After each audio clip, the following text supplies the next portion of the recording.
Welcome to my channel, Biblia ang sasagot. Ang topic natin ngayon, brothers and sisters, ay ano ang kaibahan ng anghel sa tao? Ang Kristo ay namatay, kaya tao ba siya? Hala, samahan niyo ako at pakinggan natin kung ano ang masasabi ng Biblia dito tungkol sa ano ang pagkaibahan ng anghel sa tao. Si Cubao nagtanong kay Brother Eli, ano ang kakaibahan ng anghel sa tao? Alam mo kapatid, ang anghel ay isang spirit being, sabi ng Biblia. Lahat ng anghel ay espiritu.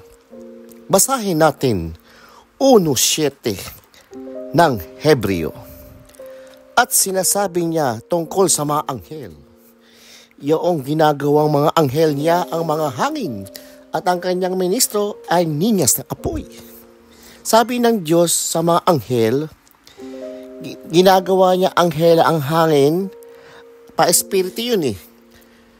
Parang hangin hindi nakikita, pero nararamdaman nyo, katunayan sa 13 ng Hebreo.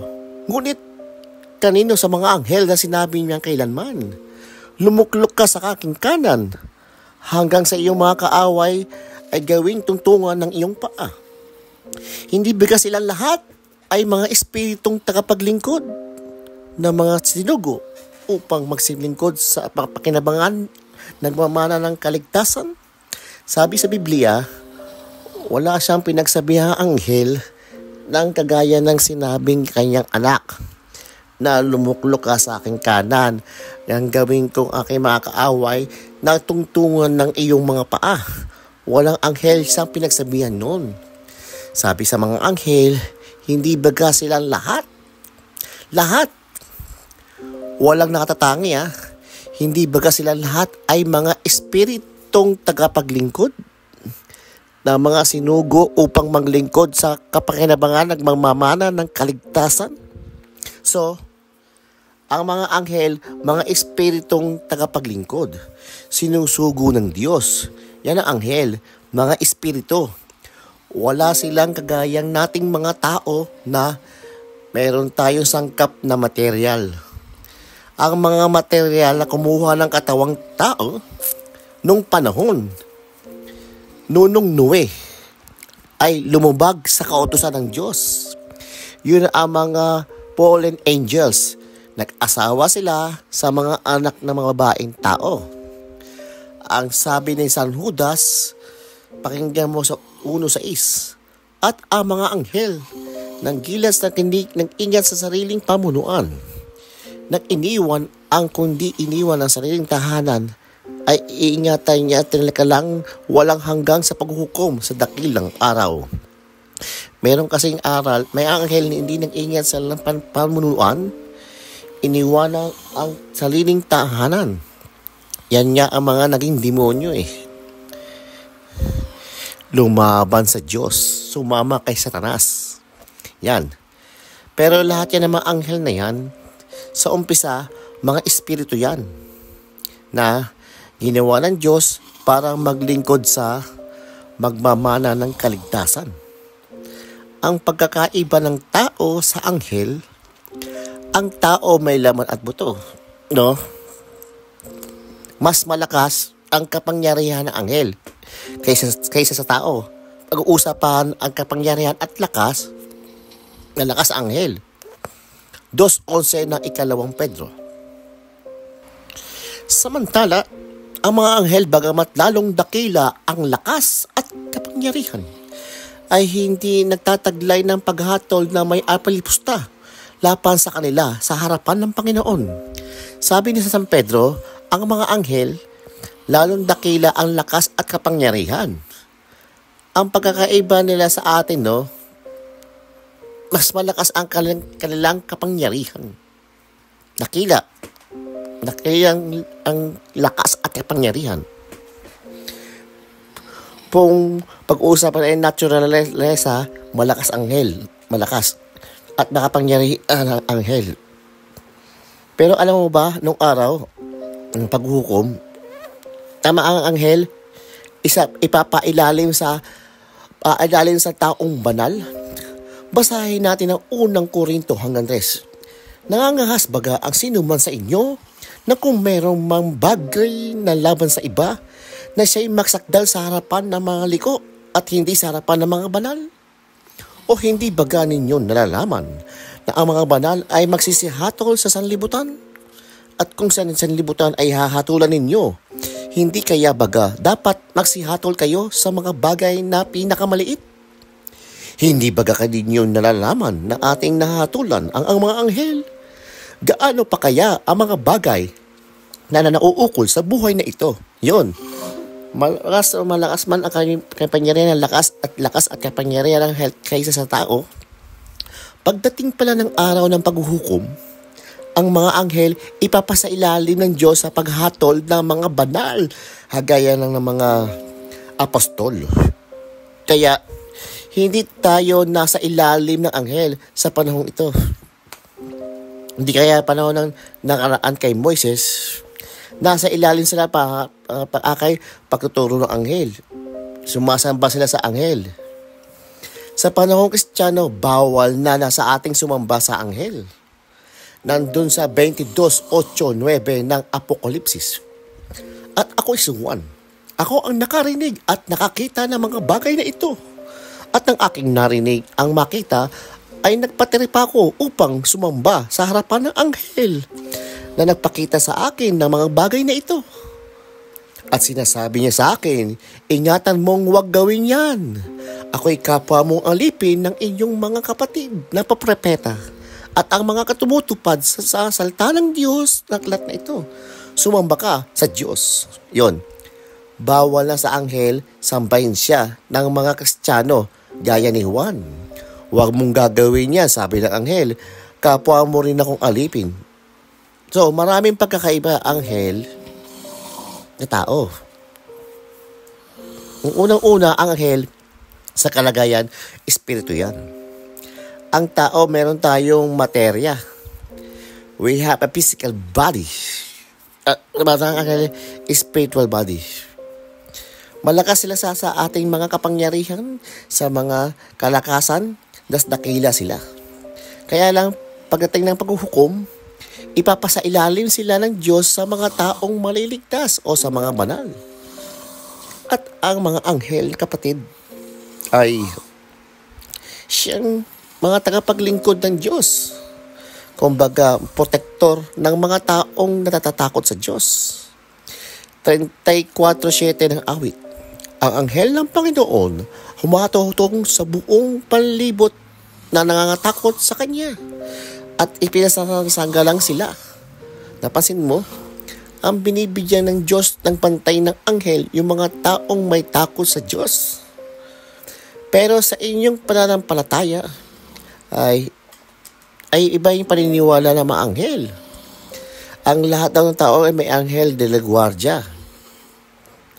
Hindi po ako naniniwala dyan dahil ang sabi ng Biblia, ang binibigyan ng Diyos ng anghel de la guardia, yung mga taong natatakot sa Diyos. Yung walang takot sa Diyos, walang anghel de la guardia yun. Yung taong hindi sa Diyos, hindi ginagwardya ng anghel ng Diyos yun, kapatid. Ang ginagwardya ng anghel ng Diyos, yung mga natatakot sa Diyos. Ngayon, sa inyo, para sa kanila, ang tao, pwede rin anghel.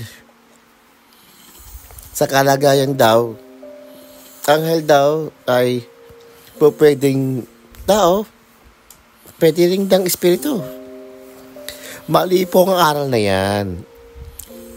Ang anghel ay tao ay tao. Iba po anghel sa tao. Pati nga ang wika, iba ang wika anghel sa wika ng tao. Pati ang lakas, kapangyarihan, mas malakas ang anghel kaysa sa tao. Napakarami pong pagkakaiba ng anghel sa tao para sabihin na ang anghel maaaring maging espiritu, maaaring tao. Wala pong batayan sa Biblia na ang tao ay pwedeng anghel. Wala po nun. Kahit isang talata ng Biblia, wala pong makakapagsabi na ang tao ay pwede anghel? Yung po ang sagot ko ay mahaba lang kasi kapatid. Kasi sa ganitong exposition, sa buong mundo napapakinggan tayo sa mamamagitan ng internet. Kaya hindi ko po masagot ng buo lahat kasi tinanong mo kapatid, gusto sagutin niya buo yun. Hugugulo na ng 2 oras. Dahil papakita mo lahat ng mga talata. Pero sa ganitong exposition, sinashortcut ko kasi at mas as possible para makapag-participate yung iba-ibang mga lugar. Ang masasabi ko rin sa'yo, magkaiba anghel sa tao. Ang nature ng anghel, sila'y espiritu. Ang tao, hindi sila espiritu. Tao ay may laman. Ang espiritu, walang laman at buto. Ang anghel, espiritu at walang laman at buto. Kung nagkakaroon man ng anghel ang laman ng buto, hindi talagang natural yun. Naaaring kumuha sila ng mga laman ng buto para makipag-usap na tao. Katulad ng anghel nakapag-usap kay Abraham na pinakain pa niya tinapay ng guyang baka. Katulad din ng anghel na pumunta sa Sodoma at Goroma. Nag-anyang ng tao, kumuha ng laman ng buto para makita sila ng mga tao. Pero parang may nature, ang anghel ay mga espiritu nakapaglingkod. Yun ang sinasabi ng Biblia, kapatid.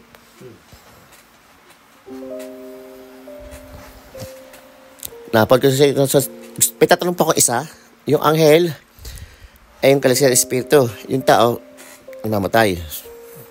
Ibig sabihin yung tao, si Kristo ay namatay. Si Kristo ay namatay. Si Kristo ay tao ay di Diyos. Oo.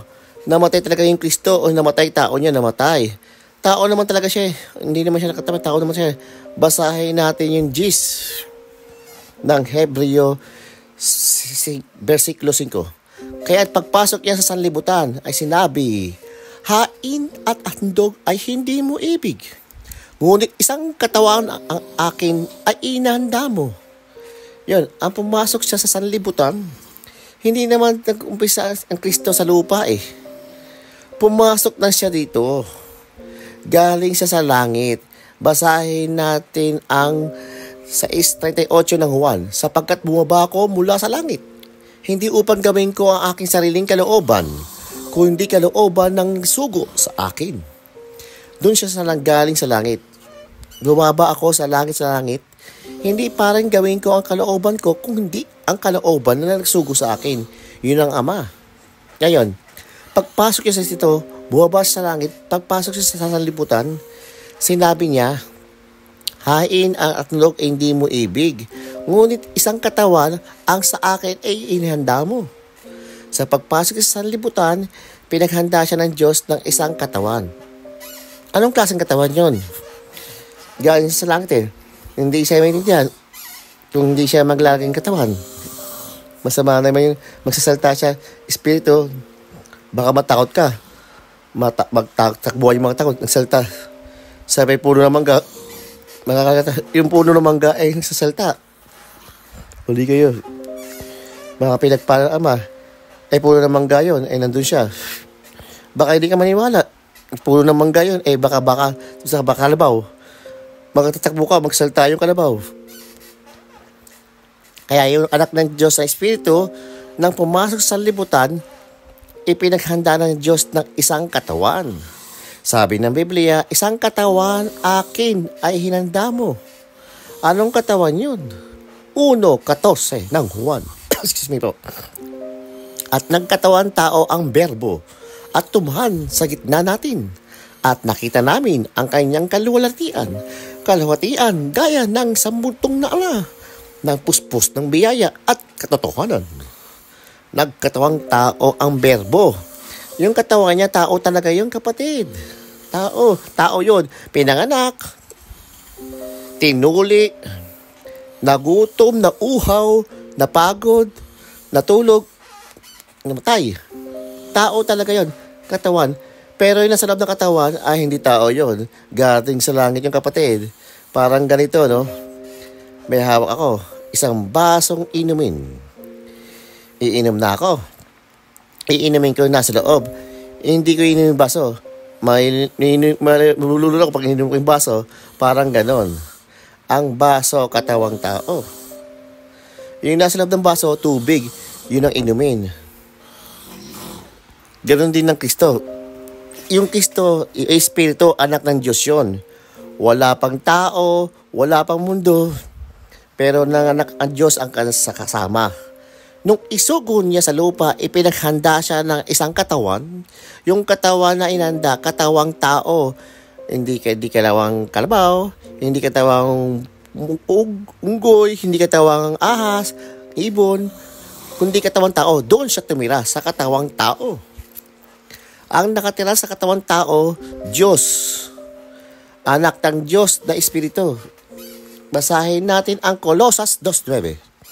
Sapagkat sa kanya'y nananahan ang buong kapuspusan ng pagka-Diyos sa kahayagan ayon sa laman. Sa English sabi, for Him dwelt all the fullness of the Godhead bodily. Yon. Sa kanya, doon sa katawan, nananahan ang kapuspusan ng pagka-Diyos. Yun nandun sa katawan, hindi tao. Para yung halimbawa, yung maitak. O kaya, may kutsilyo. Ang kutsilyo, o ang itak, may puluhan. Yung lapis, yung ballpen, may takip. May plastic. Yung lapis, may kahoy.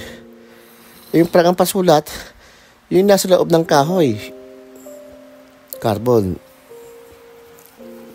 Hindi mo naman pwede sa sulat. Yung takip ng ballpen eh. Hindi ba? Ballpen. Kaya yung ballpen, yung nasa dulo. Nagdi-disputing ink. Nasa dulo. Yun ang ballpen. Ang tag daw ng araw ko, ballpoint pen. Ballpen. Ballpoint pen. Wala na yung susulat mo, nagdi-dispute ink. Yung talagang ballpen. Yung ball, doon, at saka ink. Yun talaga sumusulat. Yung takip, hindi. Ballpen, kasama takip. Kasama yung pulukan. Inumin. Kasama yung inumin. Kung nakakaintindi ka, ang Kristo, hindi tao. Ang tao yung katawan. Yung pinaglihi ni Maria. Yung tumira sa katawan galing sa langit. Anak ng Diyos yun. Espiritu yun. Diyos yun. Galing sa Diyos yun. Yun ay sinugo ng Diyos sa lupa. Pagpasok sa libutan, meron siyang katawan tinirahan. Yun ang pinili ni Maria. Tao talaga yun. Tao yung kapatid. Wala tayo ng pagkatalon. Pero yung nasa loob ng katawan na yan, gumamit ng katawan, hindi tao yun. Anak ng Diyos yun, Espiritu. Basahin natin ang Kawikaan 34. Yung wala pa mundo, umiiral na yun. Sino ang sumampa sa langit at bumaba? Sino ang puminsan sa hangin sa kanyang mga dakot? Sino ang nagtali ng tubig sa kanyang kasuotan? Sinong nagtatag ng lahat ng mga wakas ng lupa? Ano ang kanyang pangalan? Ano ang pangalan ng kanyang anak? Kung yung nalalaman. Iyon. Sabi ng Biblia, sino ang tatag ng tatag ng lupa? Anong pangalan niya? Anong pangalan ng anak niya? Yung ba yung gumawa ng mundo, may anak? Sila ang nagtatag ng lupa. Pinatotohanan niya ni Kristo eh. Sa 17:5 ng 1. At ngayon, Ama, luwalatiin mo ako sa iyo rin. Nang kaluwalatian aking tinamo sa iyo bago ang mga sanlibutan ay naging gayon. Luwalatiin mo ako aking Ama. Nang kaluwalatian aking tinamo sa iyo bago ang sanlibutan ay naging gayon. Sa mga tuwid bago pa nilalang ang sanlibutan, kasama na ng Ama si Kristo, yung anak, at nilaluwalhati na siya ng Ama. Bago pa ang sanlibutan ay naging gayon. Sabi niya, Yung nabuhay siya, umiral siya bago pa nagawa ang sanlibutan.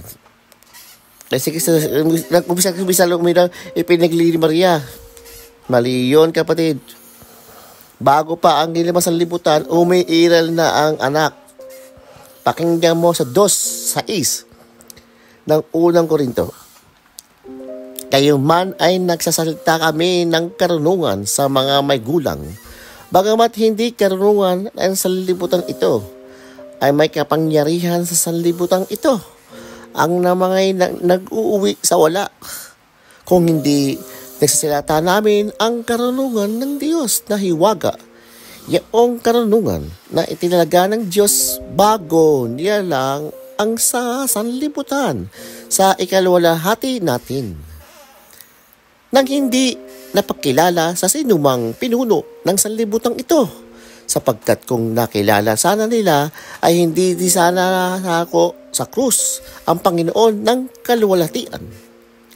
Tingnan mo, yung karunungan, hindi na rin ang pinuno ng sanlibutan, itong nilalaga ng Diyos bago pa nilalang ang sanlibutan. So wala pang sanlibutan, nandun na yung karunungan na yan itinalaga ng Diyos, na ito'y hindi sana nakilala ng mga pinuno ng sanlibutan. Kasi kung nakilala nila, hindi sana nila pinako ang Panginoon. Kita mo, yung karunungan na yun ang umiiral na bago pa tinatag ang sanlibutan, yun yung ipinako sa krus ng mga hindi nakakilala sa Kanya. Sa kaya si Kristo umiiral na bago pa ang nilalang ang mundo. Alam mo, nanggaling ang tao, di ba? Yung tao nanggaling sa alabok ng lupa. Ito, ng mundo sa mundo. Ang dahil sa alok ng lupa. Kaya nga ng katawan tao, meron ng alabok ng lupa. Nilalang ng Diyos ang tao sa alabok ng lupa. Sabi sa Genesis 2:7. At Kristo, ang kanyang anak, ay nandun na bago pa siya gumawa ng lupa. Kaya hindi tao, kapatid. Parte ng Diyos yun. Anak ng Diyos. Okay po. At lipat po tayo. Lugar. May katanungan ako, Brother Eli, sa Mateo 28:19 o mga gawa sa 2:38. Anong pagkakaiba sa bautismo ni Kristo? Alam mo, walang pagkakaiba sa bautismo na tinuro ni Kristo at tinuro ni Pedro. Kasi si Pedro, tagasunod ni Kristo. Ala ni Kristo yun. Di sila pwede magturo na magkaiba. Magkakasawato sila sa iglesia.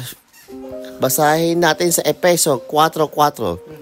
May isang katawan, isang espiritu, gaya man ng pagkatawag sa inyo sa isang pag-asa ng pagtawag sa inyo. Isang Panginoon, isang pananampalataya, isang pagbabautismo. Isa lang. Wala namang bautismo sa Biblia. Isa lang ang talagang pananampalataya ng lahat ng lingkod ng Diyos. Isa lang ang Panginoon, isa lang ang iglesia, isa lang ang katawan, isa lang ang espiritu. Paano magkakaroon ng pagkakaiba ng sinabi ni Kristo at sa sinabi ni Pedro? Ang naglalagay ng pagkakaiba yung mga oneness. Dahil hindi naiintindihan yung binabasa nila. Dapat daw, sa pangalan ni Kristo, pangalan ni Umama ng Anak ng Espiritu Santo, saan mo nabasa yun? Na hindi na kanaya ang Espiritu Santo. Mas kumpleto nga yun eh. Mas kumpleto yun eh. Ama, Anak, Espiritu Santo eh. Yun yung ginagamit ng mga apostol pa nagbibindisyon sa sila eh. Tingnan mo sa Pablo sa mga sa Korinto 13:14. Ang biyaya ng Panginoon Hesukristo, ang pag-ibig ng Diyos at pakisipinsa ng Espiritu Santo sumainyo na walahat. Sa Apostle Benediction, sa Benediction Apostoliko, ang biyaya ng Panginoong Hesukristo, pag-ibig ng Diyos ay pakikipag-Espiritu Santo sumainyo na lawang lahat. Ang biyaya ng Panginoon Hesukristo, biyaya ng pag-ibig, pag-ibig sa Kristo. Yun ang wala namang laman eh. Sinabi tatlo eh. Ama, Anak at Espiritu Santo. Yun ang ginagamit nila sa bendisyon sa mga tao. Yung tatlong makapangyarihang pangalan na dapat nating kilalanin. Kaya wag ipa-ibayin. Sinabi ni Pedro, sinabi ni Kristo, at ka naniniwala kay Kristo, sino papipiliin mo? Si Pedro o si Kristo? Ito ang pastor ng mga wonders ay pinili si Pedro. Maling pagpili. Pero hindi naman magkakailabas si Kristo at si Pedro eh. Iisa ang sinasabi nilang bautismo. Sabi ni Pablo, isang pananampalataya, isang Panginoon, isang bautismo, isang Espiritu. Basahin natin 12:13 ng unang Korinto. Sapagkat sa isang Espiritu ay binabautismohan kayo ng lahat ng isang katawan. Maging tayo ay Hudyo o Grego, maging alipin man mga laya, ay tayong lahat ay pinainom sa isang Espiritu. Kita mo? Tayong lahat binabautismohan sa isang katawan, sa isang Espiritu. Kaya hindi magkakaibang bautismo ni Pablo at saka bautismo ni Kristo. Iisa yan. Sa pangalan ng Ama, ng Anak, ng Espiritu Santo, pag sinabing sa pangalan ng Jesucristo, ang ibig sabihin niyon, susunod ka sa paraan ni Kristo. At ang paraan ni Kristo, bautismohan sa pangalan ng Ama, ng Anak, ng Espiritu Santo. Kasi ang una mong maririnig Espiritu eh. Parang narinig mo si Kristo, nangangaral, malalaman mo pati yung pangalan ng Ama mahalaga. Hindi mo aalisin yung pangalan ng Ama. Sa 17:26-1. Ang sabi ni Kristo, ipinahayag ko sa inyo ang pangalan sa mga tao nang binigay mo sa akin mula sa sanlibutan. Sila'y iyo at sila'y ibinigay mo sa akin at tinupad ang iyong salita. At ipinakilala mo sa kanila ang kanyang pangalan. At ipakakilala ko sa inyo upang magpag-ibig na sa akin ay iniibig mo ay mapa sa kanila at ako'y sa kanila. Mahalaga yun. Pangalan ng Ama, mahalaga yun. Sabi ni Kristo, pinakilala ko sa kanila ang iyong pangalan. Upang ang pag-ibig na sa akin ay iniibig mo ay mapa sa kanila. At ako'y sa kanila. Kaya hindi mo pwedeng alisin yung pangalan ng Ama sa ginagawa ng oneness. Nang hindi na daw kailangan ng Ama at Espiritu Santo. Nasa Biblia yun, aalisin nyo. Tapos pinag-iiba. Ang tama lang ang pangalan ni Jesus.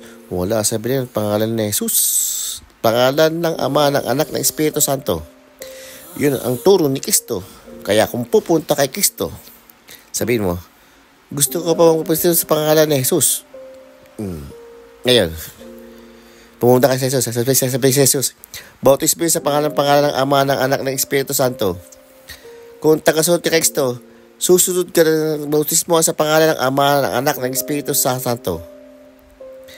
Yun na nasa Biblia, hindi magkaiba yung kapatid. Maraming salamat, Brother Eli. Salamat po. At balikan natin ang Mandawi. Ito po ang tanong ko.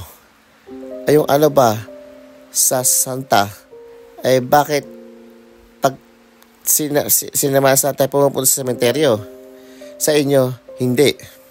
Anong dahilan? Ng Santa o Todos los Santos? Semana Santa, pumupunta na naman sa sementeryo ang mga Katoliko eh. Kapatid Eli, nagkamali po na siya ng Semana Santa. Pesta ang kanyang intention. Sementeryo. Kasi tayo pupunta sa pesta ng papunta sa sementeryo, makikipag-git-gita ka pa, madudukutan ka pa. Nagtataka ako sa inyo. Pag pesta, hindi naman pesta ng mga patay eh. Diba? Tawag ng mga pesta ng patay.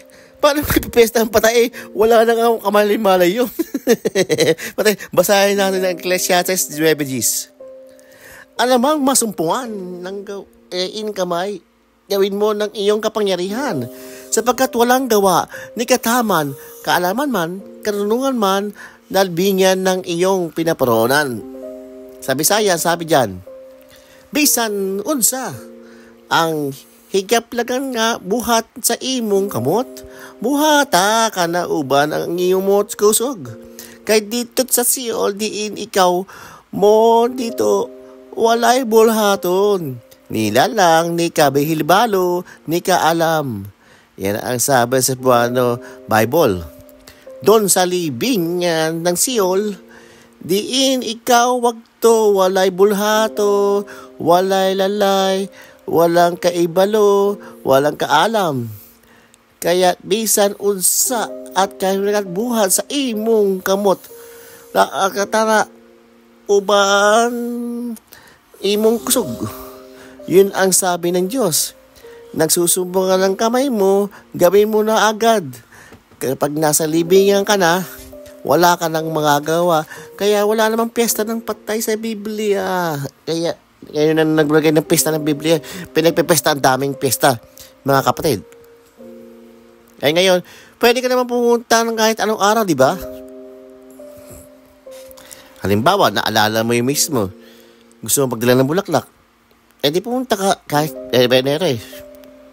Kahit pa Pebrero, Marso, Abril, Mayo, Hulyo, Agulyo, Agosto, Septembre, Oktobre. Buwan ng Membre. Lagi. Wala naman sa Biblia yung kapatid. May pesta ng patay. Ang mga apostol hindi nagpipesta ng patay. Wala nung kapatid. Kinalungkot ka makakalit no.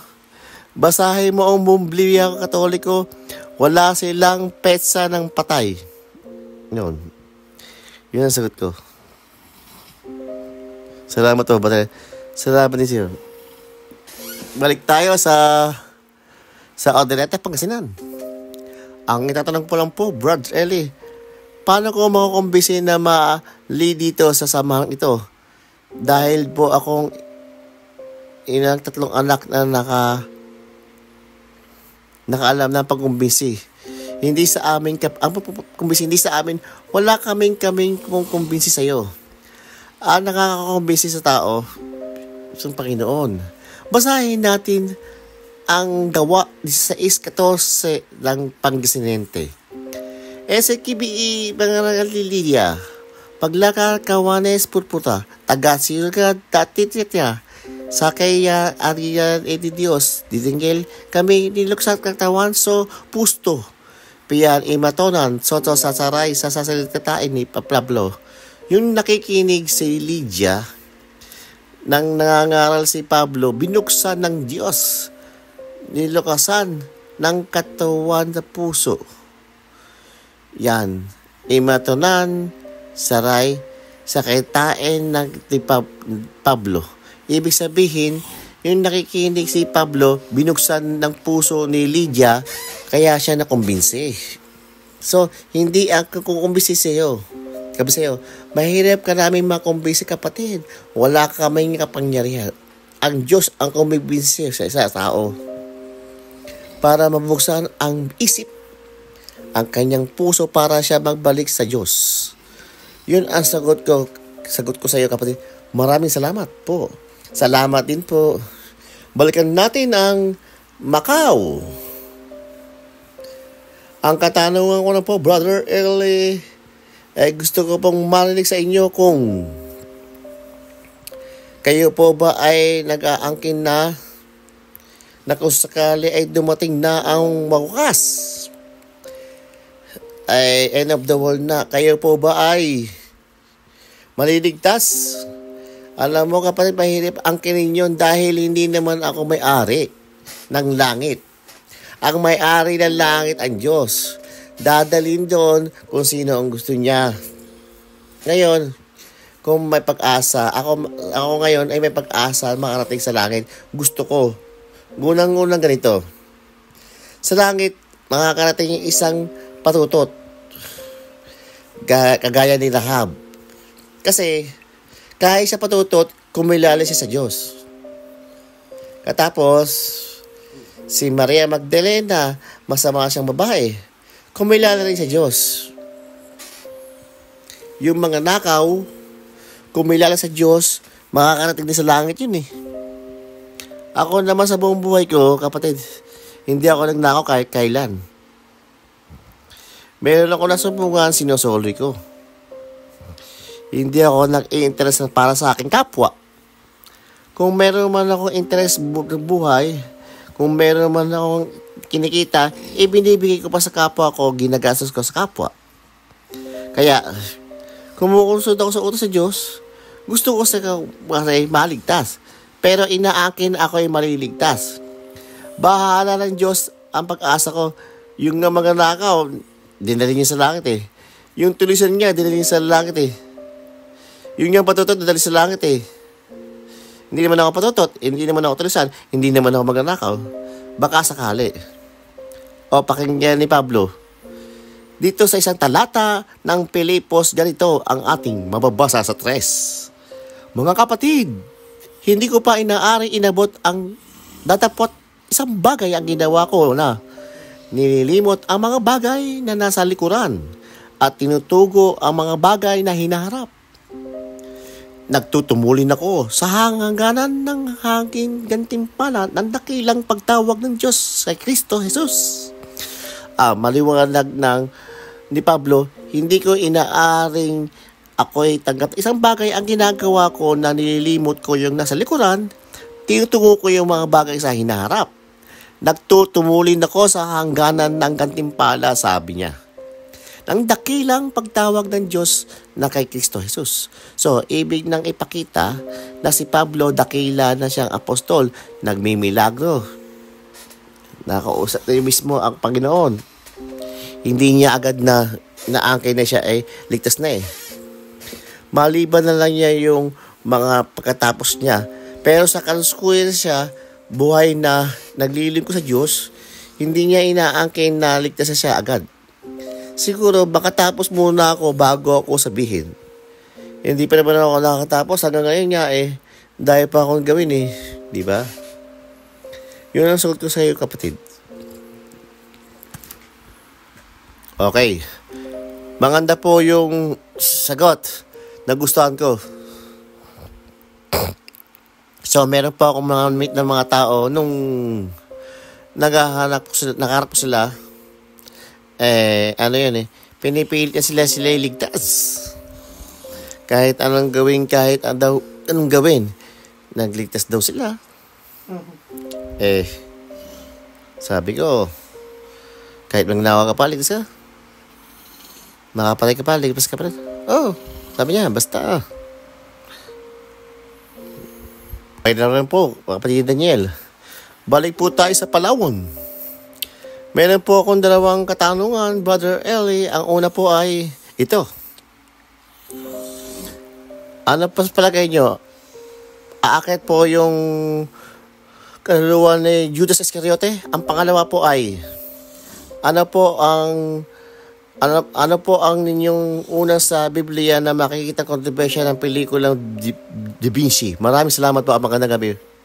Yung pelikulang Da Vinci Code, yung po ay labag sa istorya, labag sa Biblia.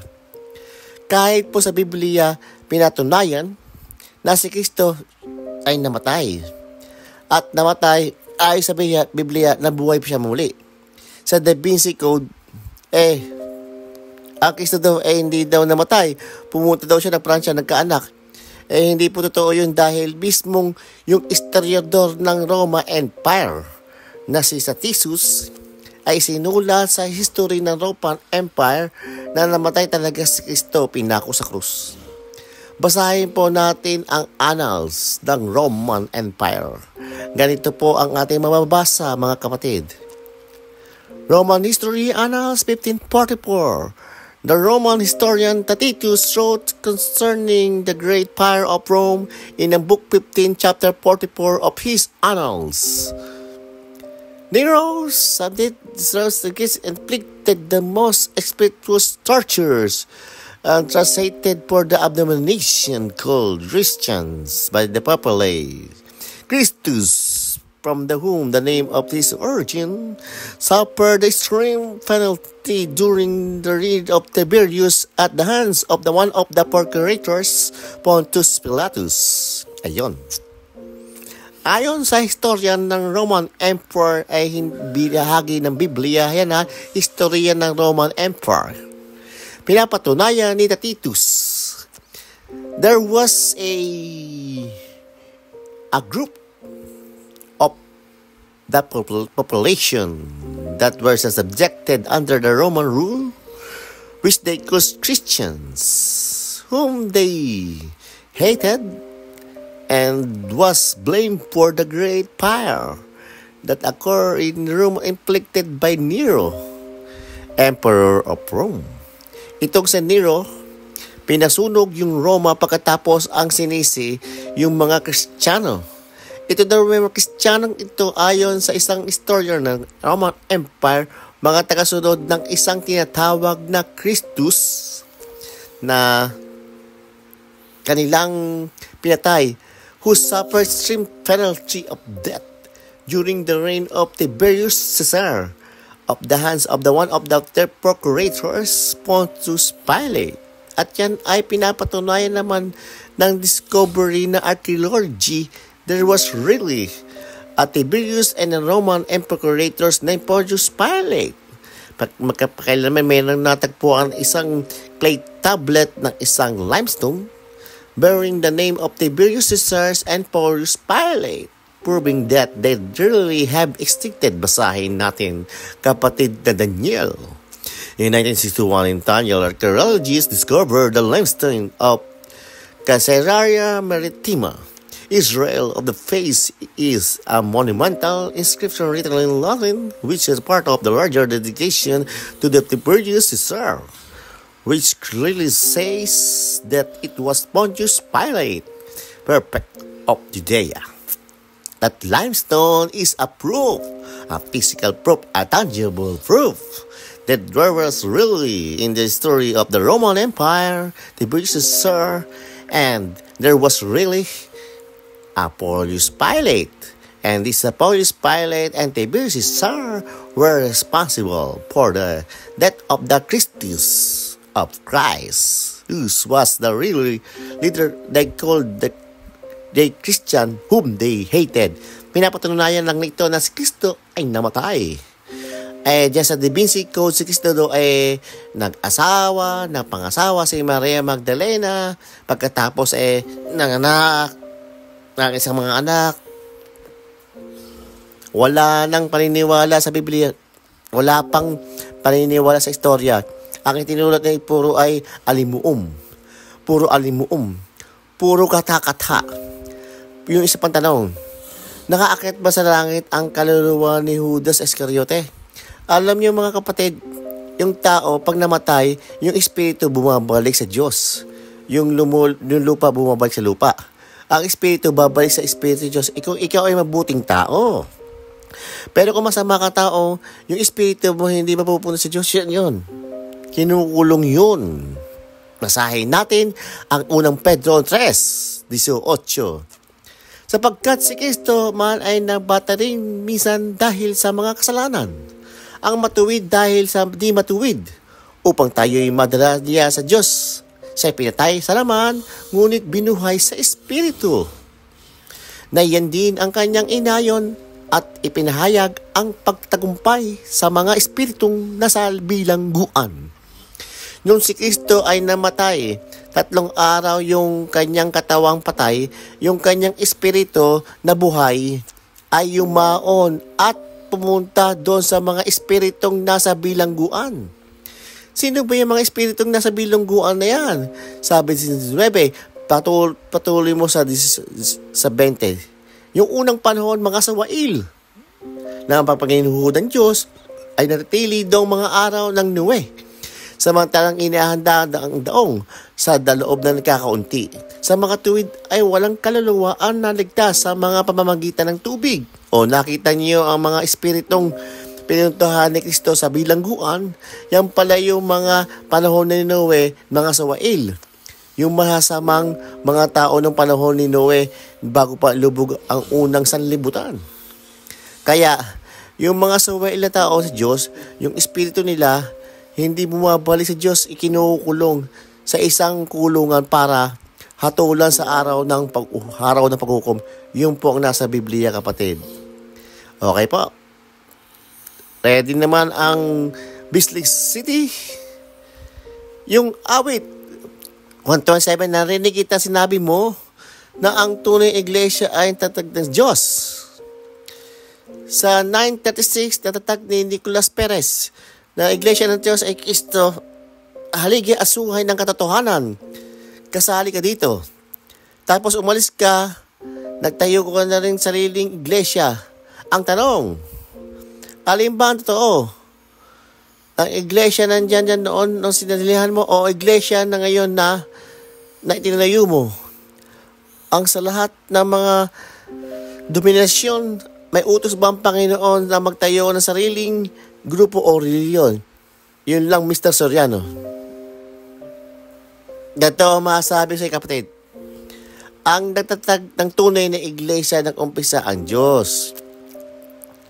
Sa pamamagitan ng kanyang anak ni Kristo kung na pumarito sa lupa. Ngayon, yun ang iglesyang nasa Biblia. Nasa Biblia kahit saan pang basahin, hindi pa natin naman nasa Biblia ng katulad ng 2,000 years ago. Yung isulat ni San Pablo yun, yung iglesia ng Diyos, isinulat niya sa mga taga-Korinto nung anyong 51 AD. Ang unang sumulat niya sa Korinto, sinulat niya noong 55 AD. Yung pangalawa, 55 AD rin. So, ibig sabihin, magdadalawang libong taon na nakasulat niya sa Biblia, iglesia ng Diyos. Yun ngayon, ang pagkakilala ko nung umalip ako ng Nicolas Perez noon, naboses man ako ng iglesia ng Diyos, ang paniniwala ko doon, iglesia na sa Biblia na itinuturo niya. Yun nung ako ay umalis doon dahil namatay si kapatid de Perez, ang naging pinuno ay babae, umalis ako mali sa Biblia eh. Nangaral ako ngayon. Tinuloy ko yung natutunan ko kapatid de Perez, pinangaralan ko iglesia ng Diyos. Hindi ako tingnan mo securities, ang aming rehistro. Hindi ako nangangaral ako ng nasa Biblia. Ipinangangaral ko yon. Wala kang makapapakita sa akin na tatag ako ng isang iglesia ng iba.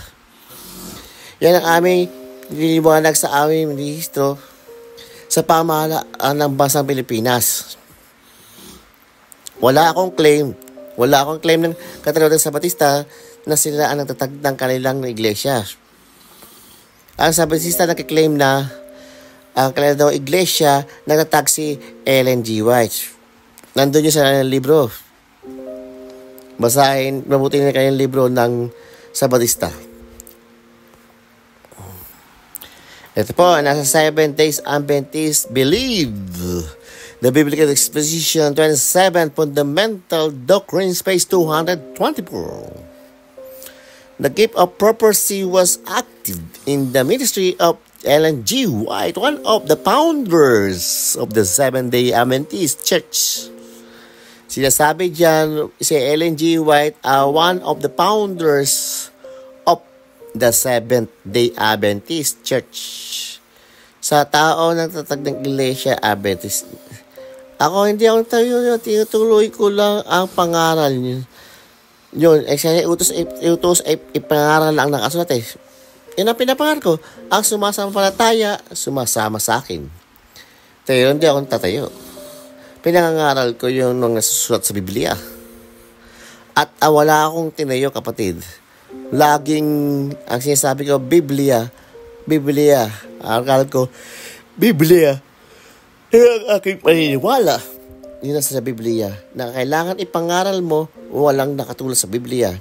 Pag pinangaral mo yun, yung sarap ng tao, yun ang katotohanan. Pero hindi ako nang tayo yun, Diyos ang may tayo yung kapatid. Yan ang aming sinasabi ko yun. Thank you, Brother Eli. Sige, balo naman tayo sa kubo ulit. Ang tanong ko po, kung isang tao po ba ay sumusunod naman sa utos ng Diyos, ngunit wala siyang lehitiyong pinatukulang reliyon, ano po ba ang magigiit din? Alam ko, kapatid, hindi ko pwedeng hatulan ang mga hindi ko kilala eh. Sabi mo, sumusunod ka sa utos, 10 utos. Paano mo nalaman sa 10 utos? Nagbasa ba siya ng Biblia o nakinig siya sa Katoliko o sa Batista? Kasi ang mga bata tao, pag may 10 utos sa Batista, tapos hindi ka aanim sa Batista, aasahan mo maliligtas ka. Hindi tama yon. Dapat kung kanino mo narinig, usasahin mo na mabuti kung anong bawal yung narinig mo. Bago ka umanib sa mga, kahit bago ka itakwila, hindi mo iniban. Ang ibig ko nang sabihin sa iyo, kapatid, no? Ay, paano nalaman ang pag-uko sa utos, sino ng turo? Dapat malaman natin ang taong ba't niya nalalaman sa utos? Granting naman na nakapagbasa siya ng Biblia, hindi naman yun sa utos ang utos ngayon eh. Ang isa sa utos, wala kang mababasa sa utos na bautismo. Mahalaga yung bautismo, kapatid. Bautismo ang paraan ng Diyos para ka mapatawad ng kasalanan. 2:38 ng gawa. As sinabi sa kanila ni Pedro, magsisisi kayo at magpabautismo ang bawat isa sa inyo sa pangalan ni Jesus Kristo. Ipapapatawad ng inyong mga kasalanan. At tatanggapin ninyo ang kalooban ng Espiritu Santo. Utos ng Panginoon yung bautismo. Wala naman sa utos. Paano kang naliligtas? Halimbawa kung sumusunod ka sa utos, hindi ka naman nabautismuhan. No, hindi mo alam yun, talata yun. Bautismo. Kaya kailangan, kapatid, kung talagang susunod ka sa utos, kasama yung utos. At maraming pag-iba ng panahong Kristiyano. Ngayon, ayokong hatulon sinasabing mong tao na hindi naman siya umalis sa sumusunod sa utos. Bahala ng Diyos sa kanya. Siguro, kapatid, ako, alam ko, para maligtas sa susunod ka rin sa utos, susundin mo ng buo. Paginggan mo sa Santiago 2:11, sapagkat ang nagsabi, huwag kang mangalunya, ay nagsabi naman na huwag kang pumatay. Ngayon, hindi, kundi ka nangangalunya, ngunit pumapatay ka, nagiging suwai ka sa utusan. Sapagkat ang sinumang gumaganap ng buong kautusan, ay gayon man tumisod sa isa, ay naging makasalanan sa lahat. Ayon, maliwanag na ang nagsabing huwag kang papatay. Yun ang nagsabi na huwag kang magkakalunya. Hindi ka nalunya, pumapatay ka na, ay naging suwal ka rin, sabi sa kautusan. Kaya sabi ang Diyos, ang sinumang gumaganap ng buong kautusan, ngayon may tumitisod sa isa, ay ayang isa, nagiging makasalanan sa lahat. So, delikado. May hirap pa dapat sa Diyos kung di mo gaganap yung buo. Kaso sa pangkutos mo sa utos, wala namang bautismo doon. Paano ka maliligtas doon? Ipapasa Diyos lang natin ng hatol.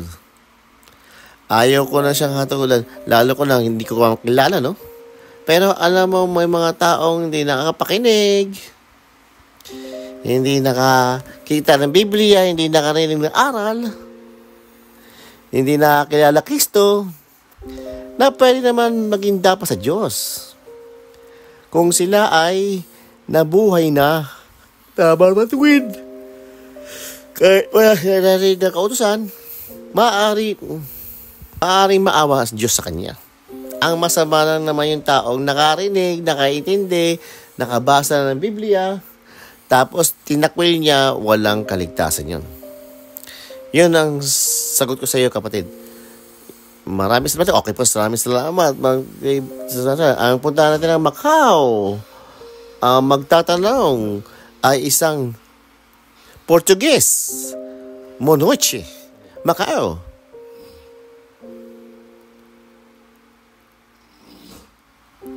There you go. May Portuguese sa ito. Tatapos na ho ang ating Bible, Biblia ang sasagot.